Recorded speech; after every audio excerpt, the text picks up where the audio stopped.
Bonjour, ici Sophie Dorval et je vous souhaite la bienvenue à Tour de Ville. Cette semaine à l'émission, on fait le point sur le défi de la Gosford, on rencontre M. et Mme Quirion qui exposent présentement à la galerie du Centre sportif et nous rencontrons M. Hubac qui s'est produit à la Polyvalente Montignac.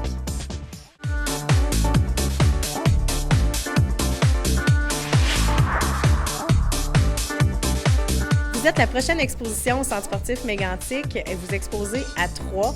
C'est quand est-ce qu'elle commence, cette exposition-là?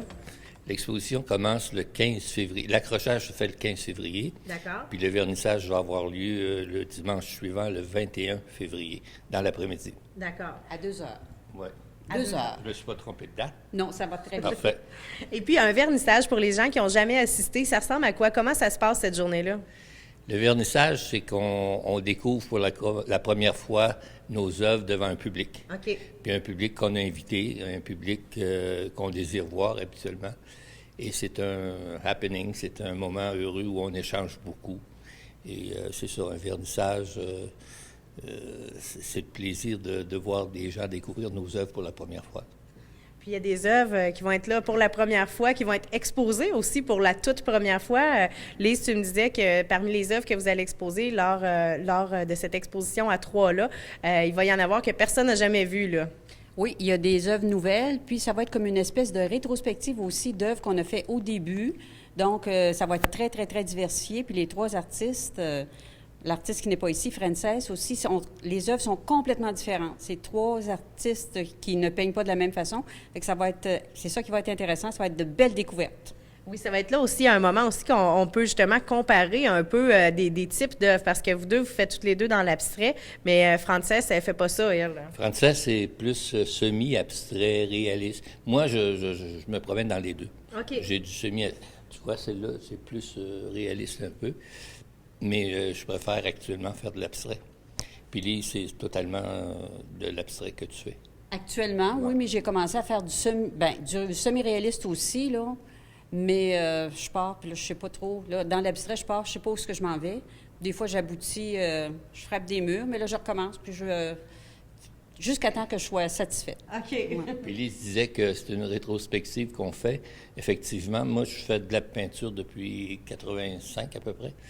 Donc, je suis allé fouiller dans les œuvres qui me restaient. Puis, c'était intéressant de voir l'évolution, mon évolution. J'ai été surpris de voir comment est-ce que ça a évolué, que j'ai changé dans ma façon de peindre aussi. Puis dans mes intérêts, mes thèmes, ça fait que c'est intéressant pour moi d'avoir fait ça. Puis je pense que ça peut être intéressant aussi pour les gens qui vont venir voir ça. Oui, bien en fait, on peut découvrir justement une longue période. Ça va être diversifié, puis on va voir l'évolution des artistes à travers ça. Pour vous, c'est quoi en fait l'importance d'exposer à 3? Qu'est-ce que ça change dans une exposition normale qui est plus petite, où vous êtes seul ou parfois les deux?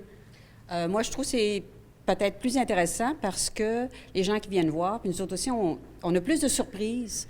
C'est ça, on a plus de surprises, on voit plus les différences. Puis ça nous permet d'apprécier des choses très, très, très variées. Alors, c'est ça l'intérêt. Oui. Puis, ça nous permet aussi d'exposer plusieurs œuvres, ce qui est intéressant. Puis, c'est pas le même style, comme tu disais. Étant donné que c'est très varié, ben c'est intéressant pour les gens qui viennent voir. Puis, ils comparent, ils critiquent. Là, j'aime ce genre-là, j'aime moins ce genre-là. Alors que quand on expose seul, ben ça n'en prend en tabarnouche pour remplir tous ces murs-là. Ici, on a un très bel espace ici, puis l'éclairage est quand même très intéressant. Puis il y a possibilité de mettre des panneaux au centre aussi, tout dépendant du nombre d'œuvres qu'on a. On ne sait pas combien on va pouvoir en exposer, là. C'est ça que c'est intéressant aussi. On en apporte un petit peu plus, alors... Mais en gros, on peut dire que 70 œuvres, là, au minimum, là, ouais, moi, qui vont être exposées. Là. Donc, ça en fait beaucoup à voir. Ouais. C'est sûr qu'il y en a au moins une qui nous plaît sur la gang. C'est sûr, évidemment. Oui. Et puis, est-ce que c'est comme les autres expositions? Est-ce qu'il est possible d'acheter aussi les œuvres? Oui, les œuvres, sauf quelques-unes qu'on veut garder, mais la plupart des œuvres seront à vendre pour les gens qui seraient intéressés. Donc, c'est un rendez-vous du 15 février au 20 mars à venir voir votre exposition, le trio, en fait, d'expositions qui va être là sur les heures d'ouverture du Centre sportif Mégantic. Une autre chose dont on n'a pas parlé, c'est que le fait d'exposer ici, Ce qui est intéressant, c'est qu'on démocratise jusqu'à un certain point l'art. Il y a les gens qui viennent voir parce qu'ils veulent voir ce qu'on a fait, mais il y a toutes les personnes qui circulent ici qui n'iraient peut-être pas voir une galerie, faire une démarche pour aller voir une galerie. Alors qu'ici passent, moi j'ai vu des jeunes qui allaient jouer au hockey, s'arrêter, regarder les œuvres, puis avec leurs parents, puis tout ça. C'est un aspect qui est très intéressant, ça. Il n'y aurait pas cette chance-là, normalement, dans une galerie d'art où on doit se rendre pour aller voir, tandis qu'ici, c'est à la portée des yeux. C'est à la portée des yeux. Donc, je trouve ça très intéressant dans ce sens-là. Donc, on invite tout le monde à venir faire un tour, à venir voir ça et puis possiblement à en faire l'acquisition aussi. Merci beaucoup. Merci, Sophie.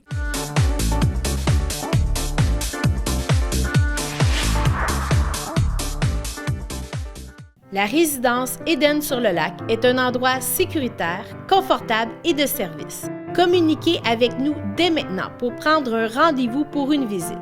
Et il nous fera plaisir de vous offrir gratuitement un excellent repas en notre compagnie. Téléphonez dès maintenant 819-583-5921 au poste 4 ou 5 et visitez notre site web edensurlelac.com.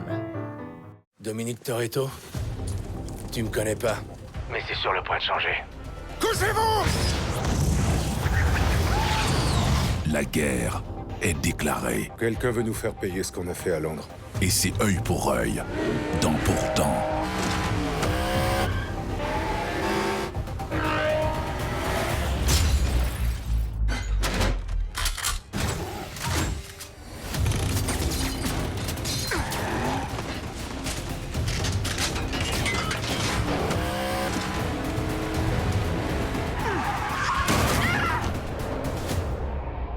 J'ai pas d'amis. J'ai ma famille. Moi, j'ai des tas d'amis.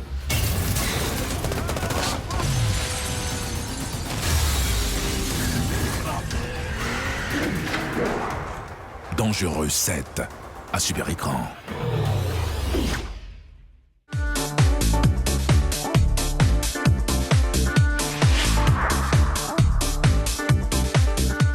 Le 7 février dernier, j'ai assisté au spectacle du Bac Quintet présenté à la Polyvalente Montignac. Voici donc ce qu'on a préparé pour vous. À quoi les gens de Lac-Mégantic peuvent s'attendre comme spectacle? Et ils vont découvrir, c'est une soirée de découverte des compositions qu'ils n'ont jamais entendues. C'est mes premières compositions. OK. Et des nouveaux instruments qu'ils n'ont certainement pas été habitués à entendre et à voir, des instruments du Vietnam, de Chine, d'Amérique du Sud, OK. et des nouveaux visages aussi. On vient de Montréal, mais on est tout un peu de la scène émergente. Alors, ça va être une soirée vraiment de découverte. Donc, vous avez nommé que c'est des compositions. Donc, est-ce que c'est vous qui composez la musique pour tous les instruments? Oui, je suis le compositeur qui compose toutes les pièces de A à Z. J'arrive dans les répétitions avec les mélodies et toutes les compositions très avancées. OK. C'est sûr que chaque musicien peut donner ses suggestions puis ses idées, mais au départ, c'est quand même déjà très avancé. C'est pour ça que le quintet s'appelle You-Back Quintet. C'est mon nom.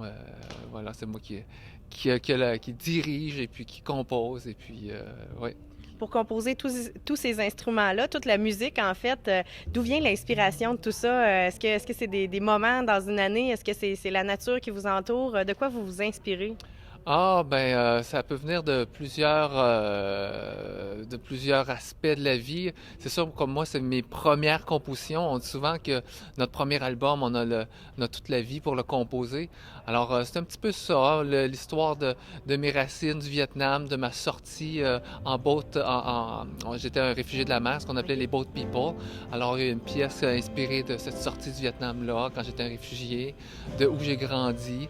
J'ai grandi à Valleyfield. OK. C'est à l'abri de Valleyfield. J'ai une pièce hommage à Valleyfield.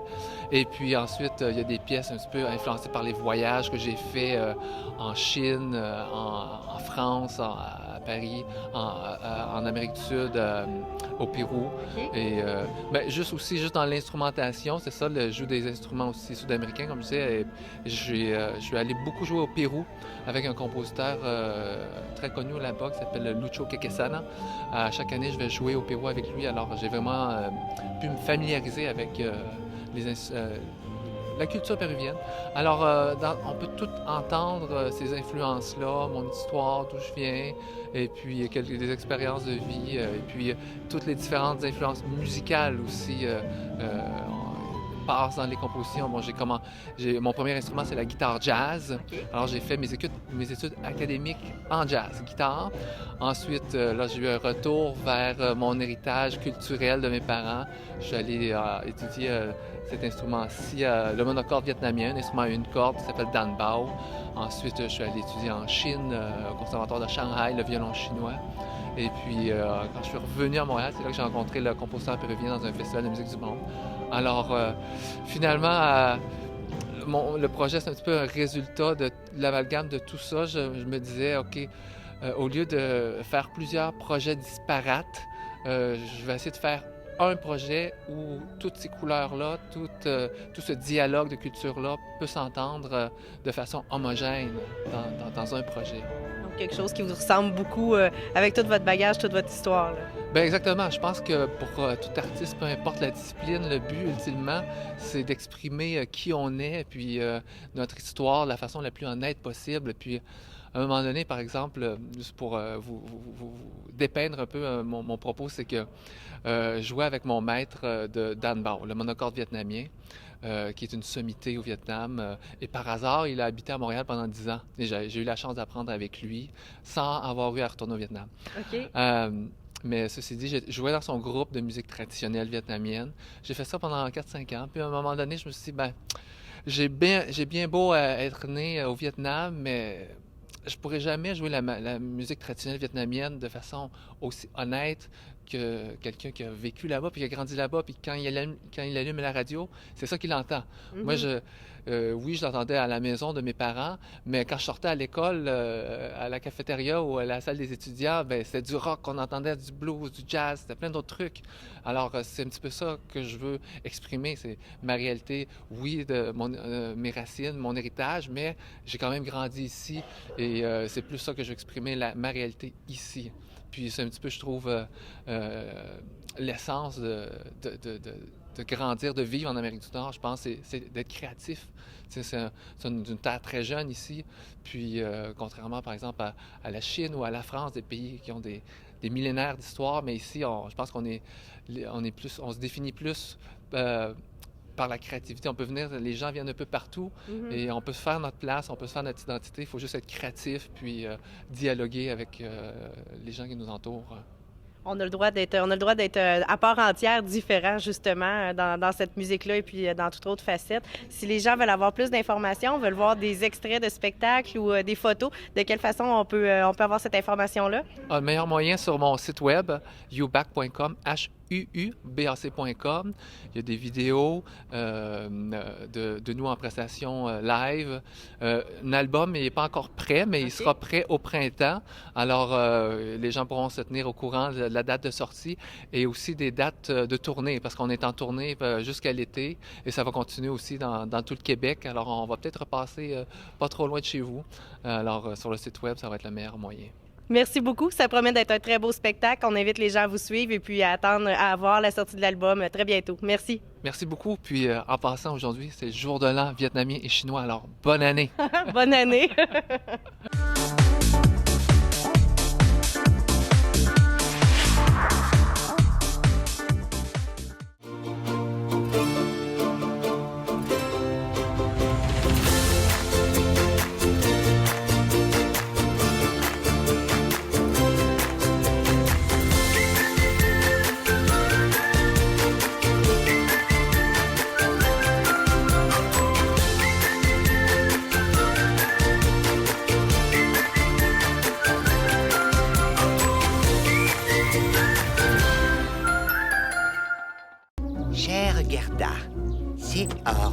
Ça roule? Je voulais avoir des nouvelles. Cette fois, j'ai vraiment touché le fond. Tu t'es cru où? On est dans une mine, pas dans un bac à sable. Donne-moi cette pelle. Tiens. Je réussis à décongeler tous les trolls, et même votre roi courageux. Hein? Mon patron n'arrête pas de me monter en grade. Laissez-moi vous aider, madame. Sors de là, Horde. Sors de là.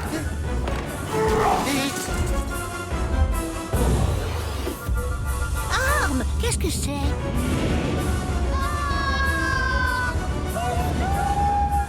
Celui qui sauvera ma nièce deviendra son époux. Je jure de faire l'impossible. Je vais lever toute une armée et sauver la princesse. Je suis très sérieux, grand-mère. Désormais, tu vivras dans un château. Tu veux jouer au bras de fer, peut-être? Et s'il avait besoin de notre aide?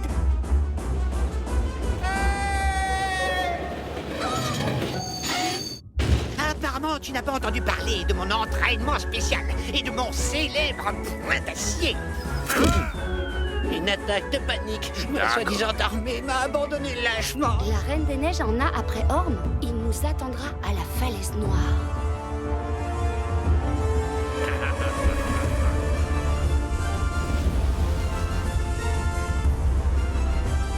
Au revoir. On va tous mourir.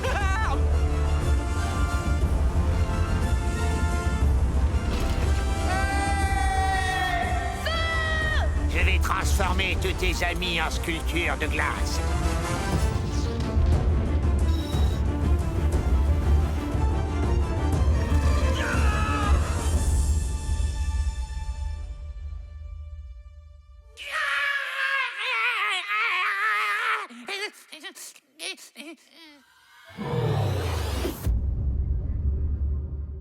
La résidence Éden-sur-le-Lac est un endroit sécuritaire, confortable et de service. Communiquez avec nous dès maintenant pour prendre un rendez-vous pour une visite. Et il nous fera plaisir de vous offrir gratuitement un excellent repas en notre compagnie. Téléphonez dès maintenant 819-583-5921 au poste 4 ou 5 et visitez notre site web edensurlelac.com.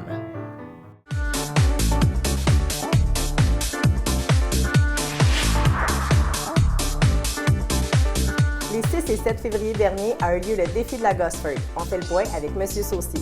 Bonjour Bernard. Bonjour Sophie. Ça va bien? Bien sûr. Donc, le défi de la Gosford, avez-vous eu assez de monde?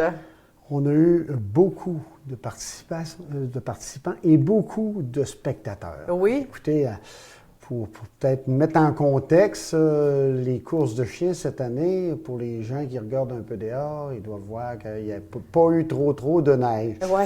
Puis c'est pas uniquement ici, dans la MRC du Granit, que c'est comme ça. Alors, normalement, dans le calendrier du Club d'attelage de chiens du Québec, nous sommes la 4e course. OK. Cette année, les 3 premières ont été soit reportées ou annulées.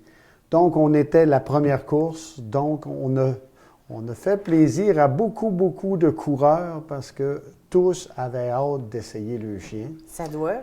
À commencer par moi. Oui. Et ils ont eu droit à une qualité de piste assez exceptionnelle. Ça les a surpris et ça m'a même surpris moi-même. Parce que, pour ceux qui s'en souviennent, le 4, le 5, le 6, ils tombaient de la pluie. Ben oui. Alors, on a eu la chance de ne pas toucher à la piste avant le 5. Ben non, le 4 au matin, au soir. Le 5, on le retravaillait. Et puis, presque par miracle, on a eu une qualité de neige exceptionnelle, une rapidité de piste assez phénoménale, parce que quand tu tapes une piste puis que la neige est humide, ça fait une piste très dure. Juste pour vous donner un exemple, la moyenne sur 18 km, elle s'est fait à peu près à 35 km/h. Oh, OK. C'était rapide. Très rapide. On a toujours des GPS, nous autres là, puis on regarde le GPS. Puis ça ralentit pas, c'est assez grisant, je te dirais. C'est presque ivrant même. Alors, une fin de semaine pour satisfaire les coureurs de façon exceptionnelle. Une fin de semaine pour... La température est avec nous autres, hein? Il faisait beau, c'était merveilleux. Samedi, chaud. Dimanche, gros soleil. Alors, assez phénoménal pour faire sortir la famille qui en ont profité, parce que dans le fond, hein, c'est une activité gratuite pour tous les visiteurs. Il y a eu des gens de Sherbrooke, il y a eu des gens de Deauville, il y a eu des gens d'un peu partout dans le territoire. On est très satisfait de la participation du public.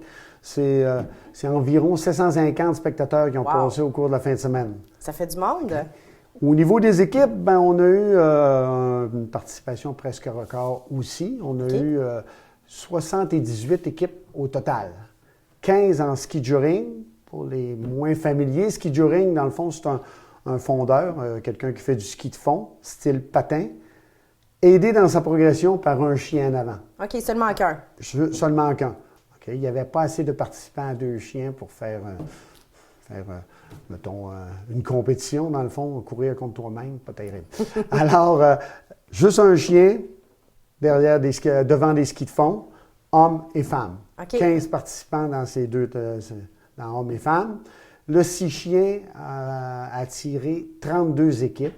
Wow! Le 8 chiens a attiré 11 équipes et le 12 chiens a attiré 20 équipes. Ça fait du monde. Très, très belle participation. Ça fait du monde, mais ça fait beaucoup, beaucoup de chiens. Aussi. Si on veut par 4, ça fait plus de pattes, mais beaucoup de chiens et beaucoup de participants très, très, très satisfaits de leur événement.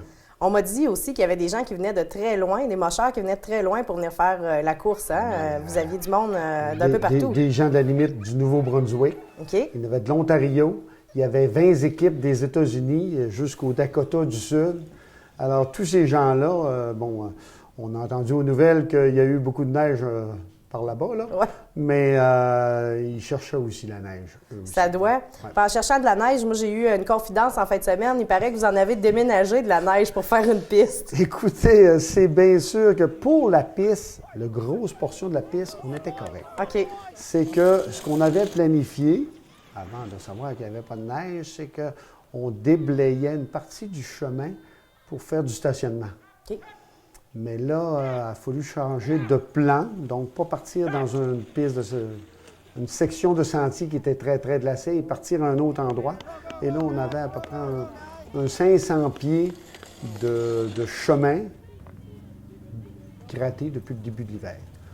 Donc, il fallait comme remettre de la neige là-dessus. On a soufflé de la neige par-dessus le stationnement, on a étendu de la neige. Même dans le stationnement, quand il ne restait plus de neige, on l'avait gratté, oui. Il ne restait plus de neige, on a ramené de la neige sur le stationnement, que ce soit plus confortable un peu pour les marcheurs, parce que les chiens, ça fait des petits pipis. Oui. Du pipi sur la gravelle, ça fait salaud un peu. Là, ça fait comme de la vase un peu. Alors, on a ramené un peu de neige pour que ce soit agréable pour tout le monde.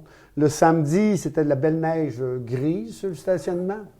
Mais le dimanche, tout était revenu à la normale. On a eu droit à 2 pouces de neige dans la Gosford dans la nuit du samedi au dimanche. Tout était beau, c'était exceptionnel. Les enfants se sont amusés dans les jeux gonflables. Oui. Je passais là, puis je disais, voyons, non, ils sont tout le temps dedans. Il y avait des petites glissades en arrière, moins longues que prévu parce qu'il manquait un peu de neige. Ah, mais ça glissait. Oui, ça glissait, c'était très glissant. Barbecue hivernal. Il a passé des hot dogs, là, assez phénoménal. Bon casse-croûte. Les gens se sont amusés toute la fin de semaine. Il y en avait plein la vue.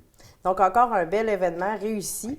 On a eu des gagnants aussi. C'était une compétition. On a eu des gagnants. Mais avant de passer aux gagnants, écoutez, j'aimerais faire remercier plus particulièrement à nos principaux commanditaires, les Caisses Desjardins, Action, la municipalité de Woburn, notre député, M. Ghislain Bolduc, et puis tous les autres, je ne nommerai pas tous, mais un en particulier que je veux nommer, c'est le garage Roger Choquette de Woburn. OK. Le garage Roger Choquette, dans le fond, c'est un peu lui, avec la surfaceuse du club de motoneige de Lac-Mégantic qui ont sauvé l'événement. OK. OK. Fait que sans eux, club de motoneige de Lac-Mégantic et le garage Rocher Choquette, je pense qu'on n'aurait pas eu de piste parce qu'on a travaillé très fort pour offrir quelque chose de qualité aux spectateurs et aussi aux coureurs, parce que la qualité de la piste, c'est ce qui fait que les chiens restent en bon état, il n'y a pas de bris de pattes. Oui. Les gens revenaient, hey, c'est le fun, tous les chiens sont encore en forme, il n'y a rien, il n'y a pas de blessure, on serait attendu avec, mettons, la pluie qu'on avait eue, qu'on aurait eu peut-être des petits bobos. 0 bobo sur toute la ligne, alors... Ça donne le goût de revenir.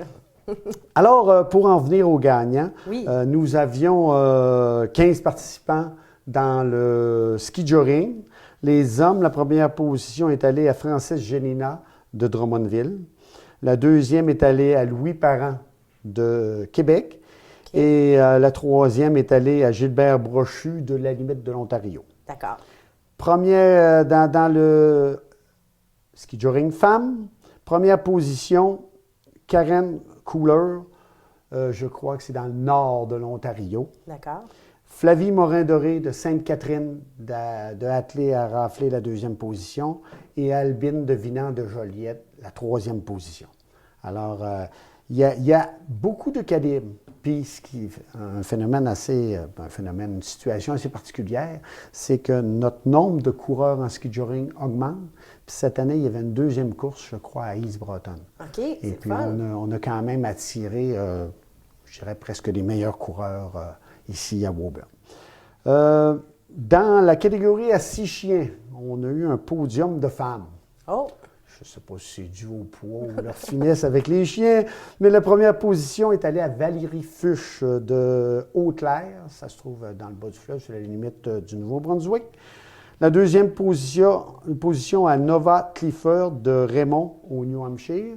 Et la troisième position à Franz Playstead de New Haven, aux États-Unis. OK. Je le répète, il y avait quand même 20 équipes des États-Unis, alors c'est normal qu'ils figurent dans le podium un peu. Ben oui. Dans la classe à 8 chiens, qui est présenté par le Câble Action, le ski joring était présenté par notre député, M. Ghislain Bolduc. Alors, en première position, Mme Mélanie Bellerive de Charette, encore une femme. Deuxième position, M. Jean-René Saucier de Cookshay.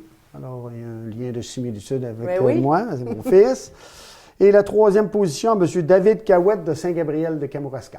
OK. Dans la classe 12 chiens, qui était présentée par Desjardins, nous avions en première position M. Régent Terrien de Saint-Émile, dans le nord de Québec. Deuxième position, M. Claude Bellerive de Charette, c'est dans la Mauricie. Et puis, à troisième position, à M. Guy Girard de Saint-Thomas de Joliette. Alors, c'était de très, très fortes équipes. Donc, félicitations à tous les gagnants. Félicitations à tous ces gagnants. Et puis, en terminant, je vous dis encore une fois bravo. C'était un très bel événement. Pour y avoir assisté pour la 3e année avec les enfants, c'était de toute beauté. Puis là, ben, c'est le temps de se reposer, puis un peu passer à l'année prochaine. C'est temps de se reposer, mais pas trop. Il faudrait avoir une course. Là, bientôt, oui. Malheureusement pour nous, la prochaine course qui devait avoir lieu à Nicolette, ceux qui passent dans le coin de Saint-Hyacinthe et Nicolette vont voir qu'il y a à peu près pas de neige, on voit les labours partout. Okay. Nous, ici, on a la chance de pouvoir faire la course dans des endroits forestiers. Donc, la neige, on l'a gardée, mais dans ces endroits-là, là, où il y a du labour, dans la plaine du Saint-Laurent, on n'y pense pas. On se croise les doigts pour les locaux de la semaine prochaine. Après ça, on retourne à Trois-Rivières. Alors, il nous reste encore 5 courses. Donc, ce n'est pas le total repos, mais c'est un repos partiel par rapport à mettons, organiser un événement. Oui, hein? Donc, on vous souhaite beaucoup de neige. Bien, merci beaucoup et puis à l'an prochain. À l'an prochain.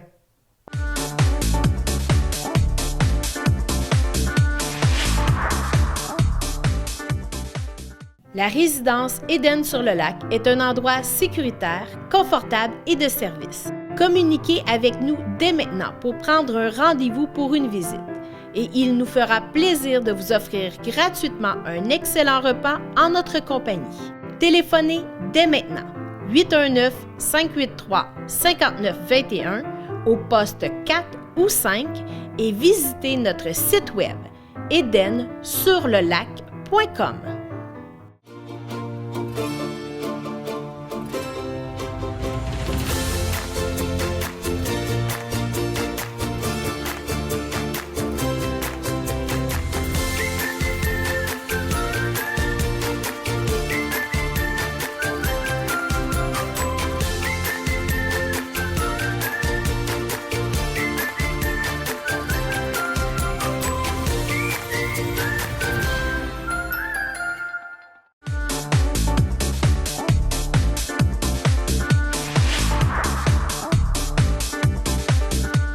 Voilà ce qui conclut l'émission pour cette semaine. En terminant, je vous invite à aller visiter notre site web au www.téléaction.tv. Bonne semaine!